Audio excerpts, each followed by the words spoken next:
The life of Mahatma Gandhi ପୁସ୍ତକ କିଏ ଲେଖିଥିଲେ? ଏହାର ଉତ୍ତର ହେଉଛି ଅପସନ୍ ଡି ଲୁଇ ଫିସର। ଗାନ୍ଧିଜୀଙ୍କୁ ଜାତୀୟ ପିତା ବୋଲି କିଏ କହିଥିଲେ? ଏହାର ଉତ୍ତର ହେଉଛି ଅପସନ୍ ଏ ସୁଭାଷ ଚନ୍ଦ୍ର ବୋଷ। 1943 ମସିହାରେ ସୁଭାଷ ଚନ୍ଦ୍ର ବୋଷ ଆଜାଦ ହିନ୍ଦ ସରକାର ଗଠନ କଲା ପରେ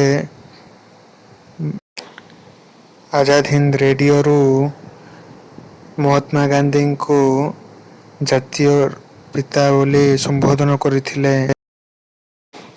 ରବୀନ୍ଦ୍ରନାଥ ଟାଗୋରଙ୍କୁ ନିମ୍ନୋକ୍ତ ମଧ୍ୟରୁ କିଏ ଗୁରୁଦେବ ଉପାଧି ଦେଇଥିଲେ? ଏହାର ଉତ୍ତର ହେଉଛି ଅପସନ୍ ସି ମହାତ୍ମା ଗାନ୍ଧୀ। ଗାନ୍ଧିଜୀ କାହାକୁ ପୋଷ୍ଟ ଡେଟେଡ୍ ଚେକ୍ ବୋଲି କହିଥିଲେ? ଏହାର ଉତ୍ତର ହେଉଛି ଅପସନ୍ ବି କ୍ରିପ୍ସ ପ୍ରସ୍ତାବକୁ। ଗାନ୍ଧିଜୀଙ୍କୁ କେଉଁ ରେଲୱେ ଷ୍ଟେସନରୁ ଫୋପାଡ଼ି ଦେଇଥିଲେ? ଏହାର ଉତ୍ତର ହେଉଛି ଅପସନ୍ ଏ ପିଟରମାରିଟ୍ସବର୍ଗ।